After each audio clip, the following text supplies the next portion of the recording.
Students, जो हमारा topic है वो रेलेवेंट है from the last module, that is red flags. But difference वो ये है कि हमने जो लास्ट मॉड्यूल में डिस्कस किया था वो था कॉमन रेड फ्लैग्स। आज भी जो अभी हम डिस्कस कर रहे हैं वो भी स्पेसिफिक, वो भी रेड फ्लैग्स हैं बट स्पेसिफिक हैं। हमने ये स्पेसिफिक रेड फ्लैग्स डिस्कस करते हैं तीनों कैटेगरीज के, जिसमें पहली कैटेगरी आ जाती है आपकी फाइनेंशियल स्टेटमेंट फ्रॉड्स के हवाले से। इनके जो स्पेसिफिक रेड फ्लैग, स्पेसिफिक का मतलब है कि ये मोर स्पेसिफिक हैं, मोर डिटेल्ड हैं और इसमें बहुत से एरियाज कवर हो जाते हैं, जिसपे जब आप ऑर्गेनाइजेशन में जाएं तो इनमें से अगर सिम्टम नजर आता है तो मोस्ट लाइकली है कि there is something went wrong. ठीक है। फर्स्ट पॉइंट है थ्रेट्स टू फाइनेंशियल स्टेबिलिटी और प्रॉफिटेबिलिटी बाय इकोनॉमिक, इंडस्ट्रियल और इंटरनल ऑपरेशनल कंडीशंस। आपकी कुछ इस तरह की कंडीशंस हो गई हैं, कोई आपकी फाइनेंशियल स्टेबिलिटी है, मतलब वो सही नहीं है, आपके पास ऑब्वियसली लैक ऑफ कैश है। वो किस वजह से हो सकता है? कोई ऐसी इकोनॉमिक कंडीशंस आ गई हैं, जैसे आपको पता है कि मईशियत, इकोनॉमी बहुत ज़्यादा रिसेशन की तरफ जा रही है। जो बहुत सी स्मॉल कंपनीज हैं वो अपने आप को मैनेज नहीं कर पा रही हैं, वो बंद हो रही हैं, और जो बड़े ग्रुप्स हैं वो अपने आप को सर्वाइव कर पा रहे हैं। इसी तरह कोई इस तरह की कंडीशन आ जाती है जैसे कि फ्यूल प्राइसेस अचानक 100 से 140 पे चले जाए, 140 पर लीटर।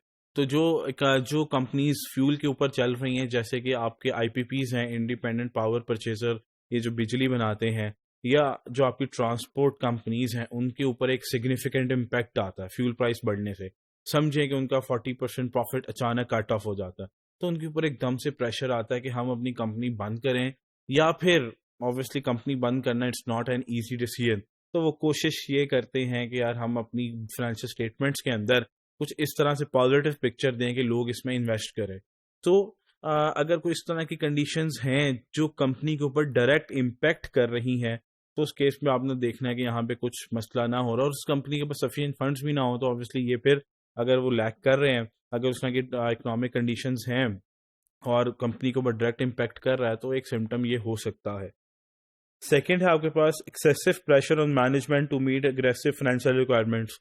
बिल्कुल लिंक कर रहा है पिछले के पास। अगर आपकी रिसेशन हो रहा है, आपका कोई इस तरह की गवर्नमेंट की पॉलिसी आ गई है जो आपकी कंपनी के ऊपर डायरेक्ट इम्पैक्ट कर रही है नेगेटिवली, आपके कैश फ्लोज को इम्पैक्ट कर रही है और आपकी सेल्स को इम्पैक्ट कर रही है, तो ऑब्वियसली क्या होगा, आपकी सेल्स नहीं होंगी, आपका प्रॉफिट्स नहीं होंगे। तो फिर आप क्या करेंगे? आप अपने एक्सपेंसेस को, कंपनी के जो एक्सपेंसेस हैं, कंपनी की जो सैलरीज हैं, उनको बियर करने के लिए आप फिर कोई इस तरह का वे निकालेंगे, कोई नेगेटिव वे निकालेंगे, जिससे आप अपनी कंपनी को सरवाइव करने की कोशिश करेंगे। ठीक है। तो उस केस में आप जरूर कोई फाइनेंशियल स्टेटमेंट्स के बाद फिर कोई प्लस माइनस करेंगे, प्रॉफिट ज्यादा शो करेंगे, या और भी तरीके हो सकते हैं अपनी लाइबिलिटीज को आप बुक ना करें। तो there are many ways. Third है आपके पास एविडेंस दैट एग्जेक्टिव्स और board members have a personal financial dependence on the performance of the entity. इसका ये मतलब है कि जो टॉप मैनेजमेंट है, उनकी परफॉर्मेंस और उनकी सैलरीज तब बढ़ती हैं जब ऑर्गेनाइजेशन की परफॉर्मेंस बढ़ेगी। तो जाहिर बात है इसमें सेल्फ इंटरेस्ट आ जाता है, और जब सेल्फ इंटरेस्ट आता है तो फिर ये होता है कि कंपनीज, जो सीनियर मैनेजमेंट है, वो अपनी फाइनेंशियल स्टेटमेंट्स को जान के इंटेंशनली पॉजिटिव शो करती हैं। एक्चुअल पिक्चर कुछ और होती है, प्रॉफिट ज़्यादा से ज़्यादा शो करेंगी। तो इससे क्या होगा कि लगेगा कि बहुत अच्छी इन्होंने परफॉर्मेंस की है, और जब परफॉर्मेंस की होगी तो ऑब्वियसली उनकी सैलरीज बढ़ेंगी। तो जब आपको ये पता लगे कि सीनियर मैनेजमेंट की सैलरीज और परफॉर्मेंस जो है वो बिल्कुल डिपेंडेंट है ऑन द कंपनीज परफॉर्मेंस, तो there is a highly risk के फाइनेंशियल स्टेटमेंट्स में कोई ना कोई मसला है। हाईली कम्प्लेक्स ट्रांजैक्शंस और रिलेशनशिप्स टू थर्ड पार्टीज। अगर ऑर्गेनाइजेशंस के अंदर कुछ बहुत ज़्यादा मतलब कम्प्लेक्स ट्रांजैक्शंस हो रही हैं जो आपको नहीं समझ आ रही, तो वो भी एक रिस्क है। Ineffective monitoring of executives. अगर एग्जेक्टिव्स की मॉनिटरिंग नहीं हो रही है तो देयर इज़ अ चांस कि अगर उनको, वो किसी को अकाउंटेबल नहीं है, उनको चेक नहीं किया जा रहा, तो उनके लिए बहुत आसान है कि वो कुछ भी प्ले कर सकते हैं फाइनेंशियल स्टेटमेंट्स के अंदर। Financial statements are big term, उसमें प्रॉफिट एंड लॉस भी आता है, बैलेंस शीट भी आती है जिसे स्टेटमेंट फाइनेंशियल पोजीशन कहते हैं, कैश फ्लो आती, इक्विटी आती। तो वो प्रॉफिट्स को भी बढ़ा सकते हैं, वो एक्सपेंसेस को कम कर सकते हैं। तो देयर आर मैनी वेज वो फाइनेंशियल स्टेटमेंट्स से कुछ भी कर सकते हैं। कम्प्लेक्स और अनस्टेबल ऑर्गेनाइजेशनल स्ट्रक्चर, लोग आ रहे हैं जा रहे हैं, कोई स्ट्रक्चर नहीं है ऑर्गेनाइजेशन का, कभी किसी को मैनेजर बना दिया जाता है, कभी किसी को मैनेजर बना दिया जाता है, कोई क्राइटेरिया नहीं है। Deficient internal controls, specially significant deficiencies और मटेरियल वीकनेस, कंट्रोल्स नहीं है, कोई भी बंदा कोई भी ट्रांजैक्शन कर सकता है, कोई लिमिट नहीं है कि 5 लाख तक किसने करनी है, 10 लाख तक किसने ट्रांजैक्शन प्रूव करनी है, हर बंदा 10 लाख वाली भी कर रहा है, हर बंदा 5 लाख वाली भी कर रहा है, तो ये भी एक रिस्क होता है ऑर्गेनाइजेशन के लिए। तो ये सिम्टम होगा, अगर ये चीज़ें एग्जिस्ट कर रही होंगी तो आपके लिए सिम्टम होगा कि ऑर्गेनाइजेशन के अंदर कुछ गलत हो रहा है। Unreasonable increase in gross margin, gross margin अचानक बढ़ गया है, अचानक पहले आपका ग्रॉस मार्जिन सपोज आपका 20% मार्जिन आ रहा था, अब अचानक 50% हो गया, आखिर ऐसा क्या हुआ, ये भी एक सिम्टम है। उसी की वजह से अनयूजुअल प्रॉफिट्स होंगे आपके इंक्रीज। नेक्स्ट पॉइंट भी जो है वो भी लिंक्ड है, rapid growth, profits that are above the standard. मतलब इंडस्ट्री में अगर एक ऑटोमोबाइल या हम ये कहें कि जो टेक्सटाइल इंडस्ट्री है उसका प्रॉफिट अगर 20% है, तो जिस कंपनी में आप ऑडिट कर रहे हैं उनका प्रॉफिट 50% है। भाई जब इंडस्ट्री का प्रॉफिट 20% है तो इस कंपनी का 50% कैसे हो सकता है? तो देयर इज अब नॉर्मेलिटी। हाँ, जेन्युइन अब नॉर्मेलिटी फिर भी हो सकती है, लेकिन यहाँ पे मोस्ट हाई लाइकली ये होगा कि कुछ ना कुछ गड़बड़ है। नेक्स्ट पॉइंट जो है वो आपकी ट्रांजैक्शंस हुई हुई हैं रिलेटेड पार्टीज के साथ। जहां पे रिलेटेड पार्टीज ट्रांजैक्शंस हों तो वहां पे जरूर कोई ना कोई गड़बड़ होने के चांसेस हो सकते हैं। इस पे आप देखें जो सेकंड पॉइंट है, significant volume of sales to entities who sub plans and owners are not known. ऐसी ऑर्गेनाइजेशंस के साथ साथ सेल्स इतनी ज्यादा हो रही हैं जिनके ऑनर्स का नहीं पता लग रहा, जिनकी कोई हिस्ट्री नहीं आपको मिल रही, मतलब हो सकता है आप उसको सर्च करें तो आपको कहीं भी ना मिले। तो ये भी एक चांस होता है कि क्या पता ये सेल्स जो हैं वो फेक की गई हों।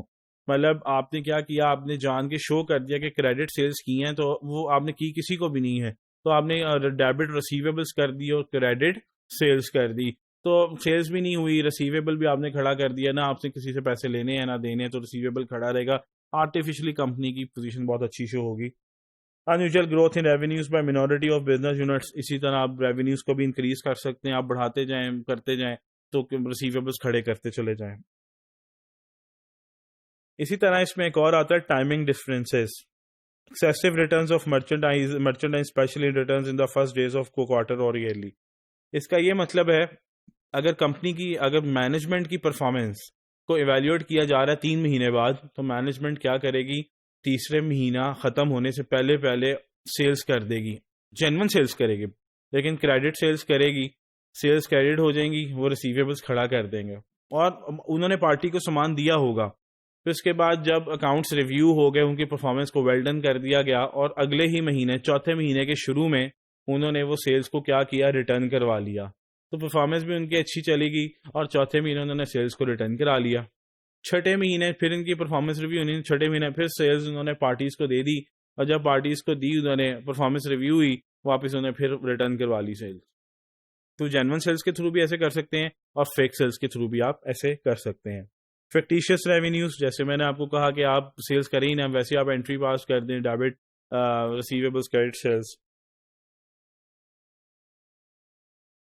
इसी तरह है आपके पास कंसील्ड लायबिलिटीज, आपने जो है कुछ अक्रूड एक्सपेंसेस किए हैं, आपने लायबिलिटीज खड़ी करनी थी, डेबिट एक्सपेंस क्रेडिट पेएबल, आपकी परफॉर्मेंस रिव्यू होनी थी आपके तीसरे महीने, आपने तीसरे महीने के एक्सपेंसेस को बुक ही नहीं किया, आपने लायबिलिटीज को छुपा दिया, परफॉर्मेंस रिव्यू हो गई तो फिर आपने जो है उन इनवाइसेस को बुक कर दिया, आपकी परफॉर्मेंस बहुत अच्छी होगी आपकी परफॉर्मेंस। इसी तरह है इनएडिक्वेट डिस्क्लोजर्स, आपने अपनी फाइनेंशियल स्टेटमेंट्स के अंदर जो डिस्क्लोजर्स दी हैं, डिस्क्लोजर्स क्या होता है कि फाइनेंशियल स्टेटमेंट्स के अंदर जो भी अमाउंट्स आ रही होती है ना, उनका ब्रेकअप पीछे दिया होता है फाइनेंशियल स्टेटमेंट्स के एंड में। जैसे कि सेल्स आ रही हैं आपके पास 10 लाख की, इसमें 5 लाख कैश है, 5 लाख क्रेडिट है, आपके पास सेल्स आ रही होंगी, इसकी जो डिटेल है वो आपको डिस्क्लोजर्स में मिलेगी। फाइनेंशियल स्टेटमेंट्स के बाद डिस्क्लोजर्स आ रहे होते हैं, disclosure number 1, disclosure number 2, disclosure number 3, इसी तरह एक्सपेंसेस हैं, अगर उसकी कोई डिटेल देना चाह रहे हैं तो उसके वो पीछे एक्सपेंसेस के आगे लिखा होगा नोट नंबर 2, और आज जब आप फाइनेंशियल स्टेटमेंट्स के पीछे जाएंगे तो वहां पे नोट नंबर 2 में देखेंगे तो वहां पे आपको एक्सपेंसेस की डिटेल्स नजर आएगी। तो वहां पे ये कहना चाह रहा है कि आप डिटेल्स इस तरह से देते हैं कि जो पढ़ने वाला है उसको सही समझ ही नहीं आती कि आप बेसिकली कहना क्या चाह रहे हैं। तो ये वर्ड है disclosure notes that are so obfuscated that it is difficult to determine the true nature of the event or transaction.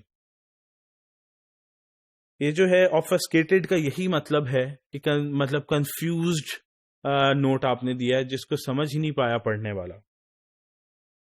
इसी तरह है इम्प्रॉपर एसेट वैल्यूएशन। आपके पास जो एसेट्स हैं आपने उसकी वैल्यूएशन बहुत ज़्यादा बढ़ा दी है, एसेट्स को इंक्रीज कर दिया है।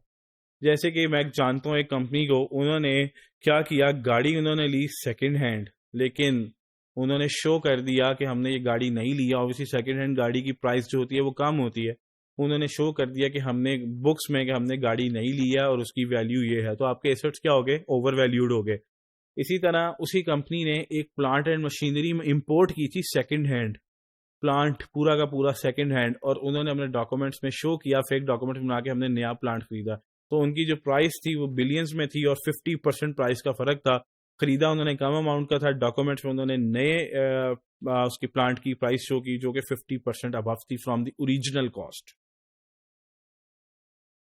सो इसी तरह जब आप ये देखेंगे कि आपका जब फाइनेंशियल स्टेटमेंट्स की आप रेशियोज निकालेंगे, बहुत सी रेशियोज होती है, ग्रॉस प्रॉफिट रेशियोज निकालेंगे, लिक्विडिटी रेशियोज निकालेंगे, तो वो भी आपको बहुत अब नॉर्मल मिलेंगे पिछले सालों से।